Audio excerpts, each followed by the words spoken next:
Welcome to the ultimate Mario Kart 8 Deluxe tutorial. This game has literally been out for 8 years. 8 years!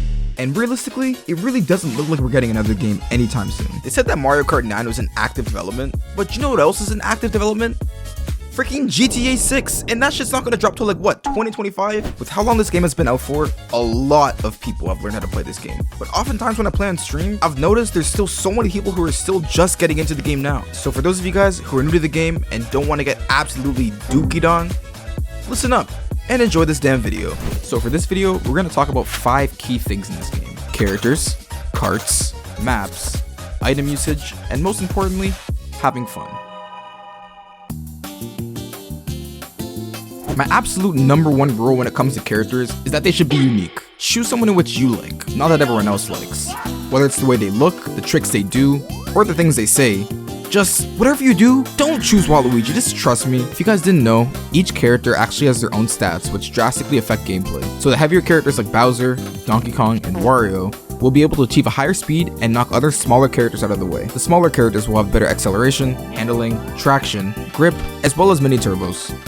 But the issue here is that people who use Waluigi and the Wild Wiggler cart are just using the meta of this game, and it's annoying. When you see people who are using Waluigi Wiggler in your lobby, they mean business. But for real, choose someone that you like and that matches your style of play. My personal favorite is DK, since this guy has so much freaking sauce with what he does. Just look at the man's tricks, he flexes on you and he dabs. It's absolutely insane. For people who are just starting out, I'd recommend using a lighter character, as you will have more overall control and you'll be able to master the drifting mechanics a little bit easier. Also, just putting it out there, if you use Mario and Mario Kart, I'm genuinely convinced something is wrong with you. Like, who the fuck even does that shit? It just generally pisses me off. It's the stupidest fucking thing I've ever seen in my...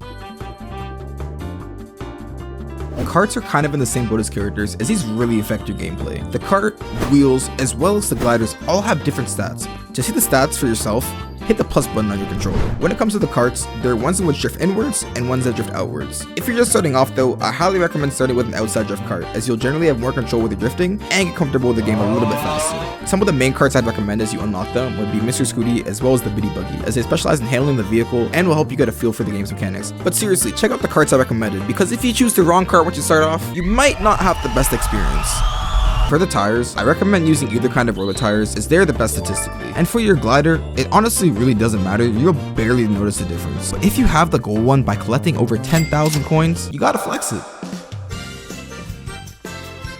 With the maps, you really just have to play them to get good. There's no easy way to do this. Take some time to do some time trials and try to get 3 stars in every cup on every CC. I know that sounds very time consuming, but trust me, it's worth it. As you get more familiar with the maps and kart mechanics, I recommend getting comfortable taking shortcuts, as these can save plenty of time. Some of these shortcuts include this one here in Yoshi Circuit, this one at the end of Red Ribbon Road, and this one here in Cheese Land. Of course, I'm not going to list all the shortcuts, but if you guys want me to make a separate video on that, feel free to let me know in the comments. I mean, for what? You know what?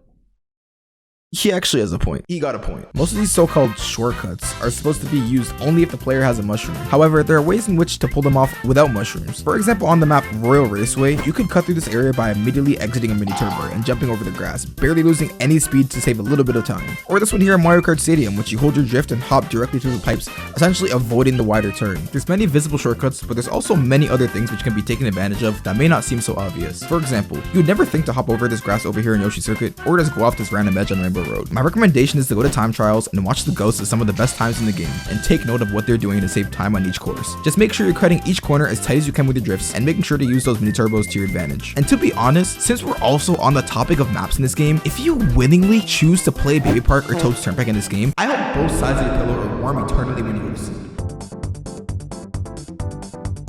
I just want to get these 2 items out of the way before we go any further. These are the absolute worst items in existence. First is this stupid ass piranha plant. All this stupid ass piranha plant does is bite people around you and eats bananas for you, but it doesn't cover your rear end. The worst thing about this item is that it takes forever to actually get rid of the item, and you can't use anything else while this item is active. Then there's this dumb ink sac that just explodes all over your screen, and it's the most useless thing ever. I'd rather get nothing at that point. I'd literally rather get no items. Seriously though, I feel like the majority of people aren't using items correctly. If you're trying to win, you have to use each item wisely. Sure, maybe tossing a shell at someone for revenge may be satisfying, but it may not be the best move. Instead of using a shell to hit someone, try to protect yourself, especially if you're in first place. Coins may seem useless at first, however, the more coins you get, the faster faster you go. I mean, in first place, coins can be frustrating as they can't be used for offense or defense, but if you're carrying a coin in first place, it's impossible to get another one, so you should use this to your advantage. My personal recommendation is to always carry a coin in your first slot when you're in first place to ensure you won't get another one, and just to make sure your item won't get stolen. I'm sure you guys know about what bananas, shells, and bombs do, even if you don't play Mario Kart, and how to avoid getting hit by those things, as they're kind of just mainly self-explanatory. But let me show you guys what to do if you see a blue shell on your map, because these things are devious. If you're not in first place, as soon as you see a blue shell on your map and is approaching you, move away from the center of the road so you don't get hit. If you're in first place, the obvious choice would be to use the super horn, as it automatically gets rid of anything in your vicinity, except this stupid ass item. But if you didn't know, if you time it correctly, you could use a mushroom to avoid a blue shell. It's pretty hard to get the first time, but with time, you'll develop a feel for it, and it's hella satisfying. And if you don't have a mushroom or super horn, you could either let another item hit you while the blue shell is close to save a second or two of time, let someone pass you around 4 to 5 seconds before the blue shell gets close and they'll get hit, or just simply follow the map at the right time and use the invincibility to your advantage. The blue shell is simply just one of those items that can make or break a game, and overall, it always keeps each game interesting. And that leads us on to our next and final topic: having fun. At the end of the damn day, the most important thing is if you had fun. Even though you may experience frustration with items, or just Nintendo being Nintendo, Mario Kart really is just a video game that brings us all together. If you had fun, that's a whole W in itself, and if I was able to help you achieve that, then my job is done. So congratulations! Now you're ready to go take some W's on the track and absolutely blow your friends away when they see how good you are at Mario Kart. I just wanted to say thank you once again for all the love and support lately. You guys have absolutely made my content creation dream come true, and I'm excited to keep doing what I love. Anyways, you guys please take care, and I'll catch you guys in the next video. And no, it won't take 2 months. Later.